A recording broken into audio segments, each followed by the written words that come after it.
A escola é uma das instituições mais antigas da nossa sociedade. Desde o seu surgimento na Idade Média, o modo de ensinar e a sua finalidade passaram por mudanças. Agora, no século XXI, com a constante evolução tecnológica, como a escola e o ensino são influenciados? O uso da tecnologia democratiza ou segrega ainda mais o acesso à educação de qualidade? O TV Câmara Entrevista de hoje te convida a fazer parte dessa conversa sobre as relações entre educação e tecnologia.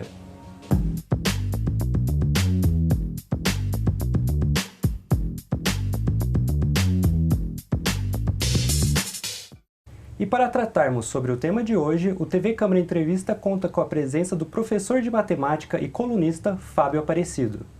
Contamos também com a participação de Israel Pérez, que é formado em processamento de dados e hoje atua como professor. Bom, gente, gostaria de agradecer a presença de vocês aqui, para a gente debater esse tema aí bem atual, né, tudo mais. Bom, então acho que para a gente começar a nossa conversa, eu gostaria que vocês falassem um pouco da experiência de vocês como professor, né? Como que vocês começaram a ser professor, tudo mais? Eu comecei como professor, a princípio, quando eu fui fazer faculdade de matemática, eu fiz a proposta era o bacharelado, porque eu precisava aprofundar na parte da programação. E vinha o diploma de licenciatura, a gente brincava na época de brinde, né? E eu falava para o coordenador do curso, falava, não quero esse diploma, eu quero de bacharelado, o que eu precisava na época. E aí ele, acho que adivinhando, né? Ele falou, rapaz, você vai precisar desse diploma. Aí, dito e feito, aí 20 anos na área. Confesso assim que quando eu comecei a faculdade, a intenção não era essa de ser professor, nunca passou pela minha cabeça ser professor. E no fim, acabei em sala de aula. Da área de programação, na época, para a sala de aula. Então, não era uma intenção? Não era uma intenção. E acabou virando. E acabou virando. Legal. E você, Israel? Foi um caminho parecido também, né? A gente saí do mercado e acabei indo para a sala de aula. Também por conta, acho que, da percepção, né? De perceber que já estava meio que atuando como um professor. Desde quando eu comecei a fazer os primeiros cursos na área de tecnologia, já gostava de ajudar os colegas, né? Já percebi uma certa dificuldade no entendimento deles de algumas características, de alguns conceitos que para mim parecia ser mais fácil, então eu ajudava a traduzir isso daí, mas isso lá atrás, no comecinho. E aí fui para o mercado trabalhar como gerente de projeto, trabalhar em implantação de sistemas e muitas vezes me pegava ensinando alguma coisa, né? Como gerente de projeto, precisava ajudar a equipe a entender algum conceito, a aceitar alguma diretriz que a gente precisava implementar no sistema. Isso acho que perpassa muito pela parte da educação, né? De se ensinar, né? E do aprendizado, da pessoa estar aberta, né? Ter uma abertura para se aprender alguma coisa. Aí eu tive contato com uma escola de programação na época, 2016, 2017, acabei virando sócio dessa escola, né? Gostei muito da área da educação e acabei migrando, saí da área da tecnologia e hoje eu estudo psicopedagogia, né? Então eu costumo brincar com os alunos, eu parei de estudar como que a máquina aprende, agora eu estou estudando como é que a gente aprende. Então hoje eu estou dando aula de pensamento computacional, né? Desde o ensino fundamental até o ensino médio, passando por linguagem de programação, resolução de problemas, parte de gestão de projetos também. Legal. Então você tem que fazer essa adaptação, correr atrás, porque, né, como você disse, né, você aprendeu primeiro como o computador aprende, agora para as pessoas, né, como que as pessoas aprendem. Então você acha que, né, ele fez a licenciatura, você está nesse curso de psicopedagogia, então tem te ajudado isso a entender bem. Sim, eu entrei nesse curso de psicopedagogia porque inicialmente eu via similaridades. Então eu achei, vai ser legal, né? Tem coisas ali no computador que se parece como uma pessoa pensa, como o computador resolve os problemas. E ali no curso de psicopedagogia eu pude ver também as discrepâncias, né? O quanto a gente é diferente também de uma máquina. E aí hoje eu percebo a importância de estar nesse curso, principalmente para a área da educação, para poder entender essas nuances, né? Então, ele teve a licenciatura dele já no começo, eu estou construindo a minha, né, nesse processo agora com a psicopedagogia. Bom, muito legal. Então eu queria saber, na experiência de vocês, né? Um na matemática, outro na tecnologia, mas também na tecnologia você, né? Eu queria saber como que vocês enxergam, então, de início, essa relação entre educação e tecnologia. Elas se contribuem uma com a outra? Como é que é? Sim, no modo adequado, na maneira adequada, elas caminham juntas. E uma precisa da outra, isso daí é perceptível. Ainda mais a gente que passou por um período de pandemia e as coisas aconteceram assim, toque de caixa, né? Eu falo porque quando começou a pandemia, aí ligaram em casa pedindo se eu poderia ajudar nas primeiras aulas do Centro de Mídia da Educação do Estado de São Paulo, né? Então, sim, foram tudo a toque de caixa. E a educação, hoje, o que acontece? Quando a gente fala em estudo, conteúdos, das mais maneiras diferentes possíveis, né? Vamos pegar um conteúdo de matemática, o aluno hoje ele precisa do quê? Da prática. E qual é o caminho mais fácil dele enxergar isso? É através da tecnologia. É do visual, de uma programação, igual o professor citou aqui, dos algoritmos. Muito se fala em algoritmos, né? Mas pouco sabe o que é o algoritmo, o que está por trás de um algoritmo. E no meu caso, que é a disciplina de matemática, é pura a aplicação de algoritmos.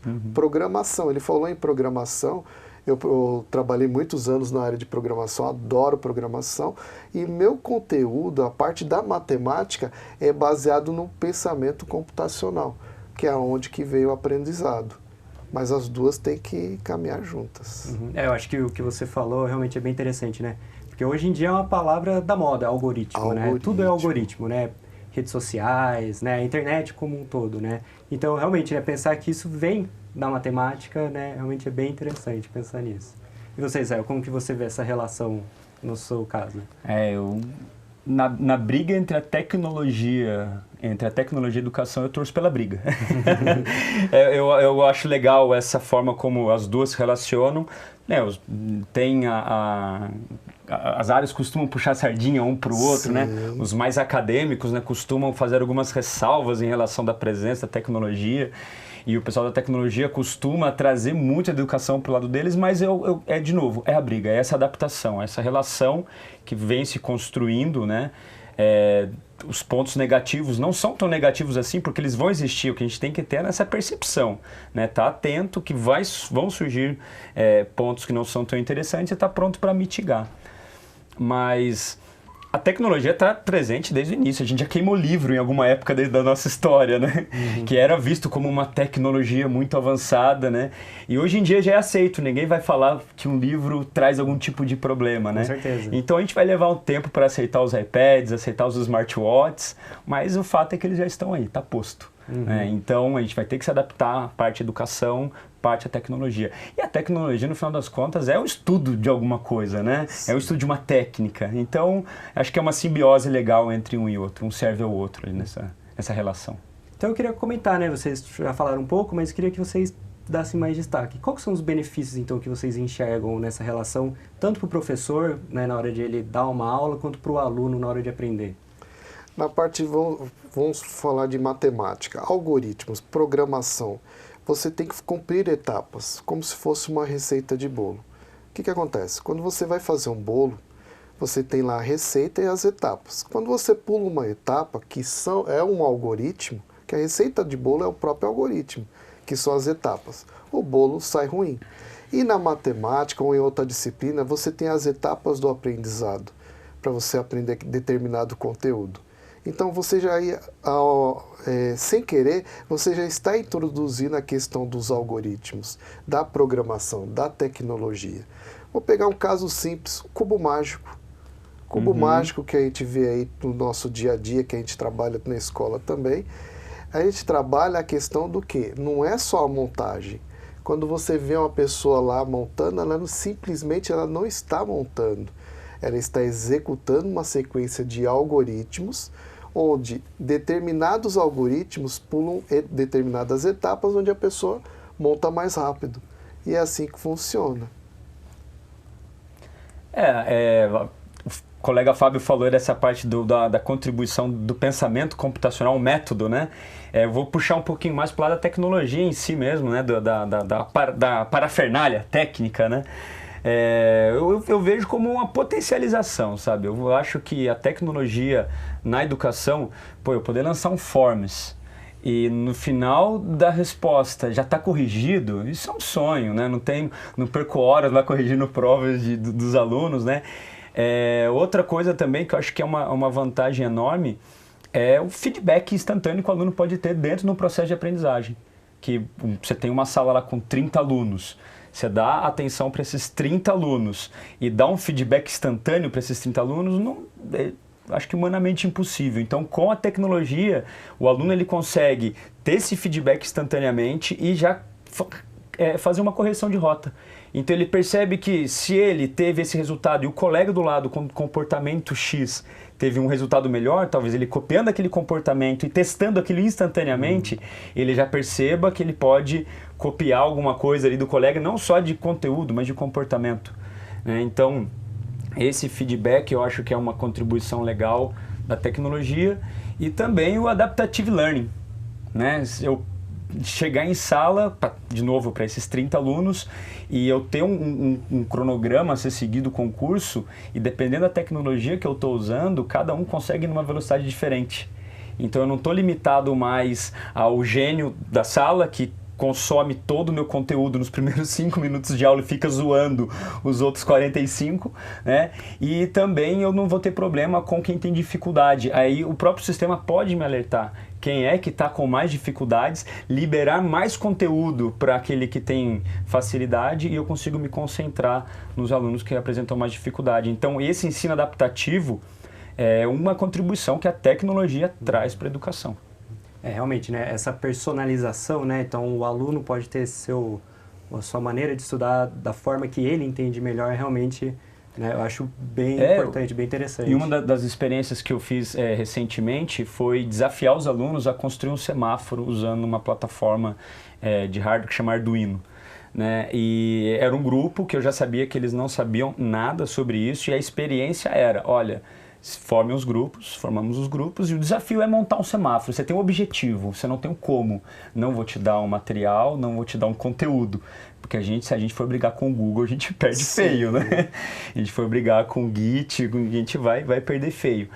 Então, a ideia é mostrar para os alunos maneiras de se resolver o problema, né? Então, o conteúdo fica a cargo da internet e aí ali eles vão explorando a maneira dele consumir. Então, o aluno que ele tem uma facilidade maior com vídeo, ele talvez vá para o YouTube, vá para uma outra plataforma de vídeo. Quem tem uma facilidade maior com leitura, vai pegar um PDF, um tutorial, né? Então, você tem essa adaptatividade com a tecnologia, diferente de alguns anos atrás, que eu lembro que na sala era prova xerocada, né? Aquele cheirinho de álcool, mimeógrafo, né? Mimeógrafo, aquele cheirinho de álcool, e era a ferramenta que o professor tinha, né? Então, a tecnologia foi avançando, tivemos os xerox, agora estamos aí na época da internet com os tablets na mão.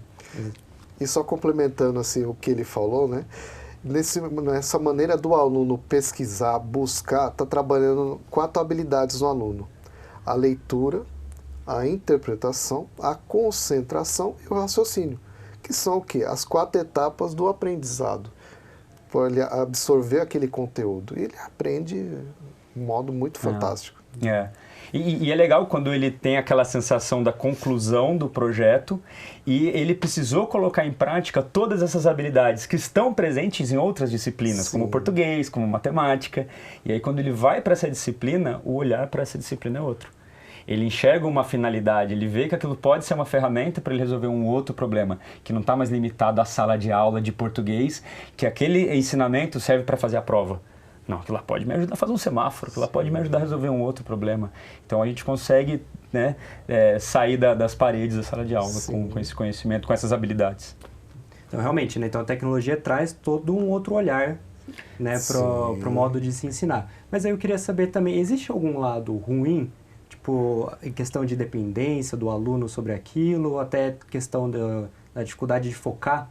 Você acha que existe esse lado? Ou é mais uma questão do professor estar preparado de como aplicar aquela tecnologia em sala de aula? Como que vocês enxergam isso? O primeiro, o professor tem que estar preparado para assumir um papel desse, né? Ele tem que ter um bom conhecimento na questão da tecnologia, não simplesmente aplicar por aplicar, né? Porque quando fala muito em tecnologia, muitos levam ao quê? Aqueles vídeos rápidos, né? Já pensa nisso, né? Vídeos rápidos, Solução rápida, soluções rápidas, né? E não é bem assim, né? Eu acho que um dos problemas que essa solução rápida traz, primeiro que ela provavelmente não é uma solução, né? Talvez seja um clickbait, né? Só para poder te chamar para um chamativo. Um chamativo. E como ela é rápida, rapidamente você vai passar para uma outra coisa, porque ela provavelmente não resolveu o seu problema. E aí você vai passando de temas em temas, quando você vê, você já está num outro tema, você já migrou para um outro, seu cérebro já chaveou para um outro tema, e isso acaba condicionando, eu falo isso dos alunos, mas eu acho que isso é um problema social, né? Hoje é um problema que não é só para o aluno. Quanto tempo a gente está condicionado a prestar atenção, a focar em alguma coisa. Né, hoje você tem os vídeos no TikTok lá de 15 segundos, isso. São os vídeos. Por aí. Em 15 segundos ele teve uma experiência, disparou endorfina e próximo, e próximo, e próximo.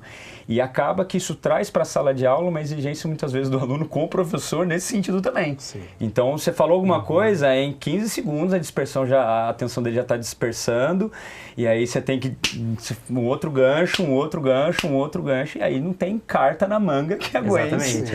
Com o professor se preparar no mesmo nível. Exatamente. Sim. A hora que você vê, você está parecendo na Disney lá, com tantos fogos de artifício para poder chamar atenção. Então, eu acho que isso tem sido um desafio. Não sei, colegas têm enfrentado isso em sala, mas isso acho que, de certa maneira, em sala, em relacionamentos, né? Eu sou pai, tenho um filho pequeno, eu sei o desafio que é você manter é o tédio. Né? Eles têm um problema sério com o tédio, não querem se sentir entediados, né? E a gente buscando o tédio, né? Então, acho que tem alguns problemas, mas é como ele falou, a gente tem que ter uma preparação, né? Tem que ter uma consciência disso daí e buscar uma maneira do aluno se engajar e postergar essa endorfina, postergar esse prazer. O prazer ele vai vir depois. Vamos esforçar um pouquinho mais nesse percurso, que em algum momento essa recompensa vai vir. Né? Que é o estudo de Pavlov lá atrás, né? Da recompensa, né? O problema é a velocidade com que eles têm sido condicionados na internet, a gente não consegue replicar isso no mundo real. Sim, com certeza. Então, só antes da gente finalizar o nosso primeiro bloco, eu queria saber então de vocês sobre, né? Então, falando agora da relação de novo, né? Entre educação e tecnologia. Quem que deve se adaptar? Né? Porque o mundo fora da escola, ele está correndo, né? Surgem novas tecnologias, surgem novas demandas, tudo mais. A tecnologia, quando ela vem para a sala de aula, ela tem que se adaptar à educação ou a educação à tecnologia que tem fora da escola? É uma pergunta meio complicada, mas vamos pensar assim, se a educação é para a formação do cidadão, para exercício da sua cidadania, qualificação para o trabalho, estudos posteriores, então a educação ela tem que ser flexível. Então ela cabe o quê? A adaptação dentro das novas tecnologias que mudam a todo momento, entendeu? É questão de adaptação e sempre está mudando. O passado, o que eu vejo assim, muitas pessoas fazem muita comparação. Que no passado era assim, que antigamente era assim. Gente, esquece o passado. Estamos num novo rumo, novas tecnologias estão surgindo. Temos o quê? Adaptar. É a adaptação, isso daí é fato. Nem tanto para um nem para outro, mas um equilíbrio ali, Sim. né? De novo, eu torço pela briga. A gente vê as adaptações acontecendo em várias esferas, né? Tanto empresas como o Lenovo, por exemplo. A Lenovo ela tem um departamento de tecnologia educacional dentro dela. Então ela já sacou, não adianta só vender computadora, tem que levar uma proposta já pensando num projeto político, pedagógico. Então, cara, a Lenovo falando de PPP. Né? Então isso é o quê? A tecnologia cedendo à educação.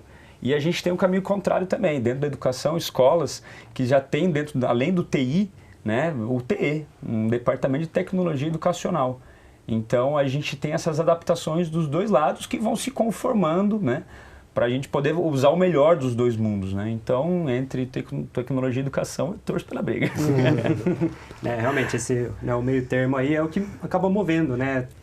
Tanto a questão da educação quanto a tecnologia educacional para frente. Né? Eu acho que é bom existir um pouco também do acadêmico, puxando, lembrando sempre a essência, Sim. a base, né? E a tecnologia pensando no lado comercial, na aplicação, né? Até porque hoje a tecnologia deveria ser o letramento digital. A gente está formando o cidadão para o mundo digital. Então, a tecnologia usa isso como mote também, ó, você tem que ensinar tecnologia, porque vai ser um analfabeto digital.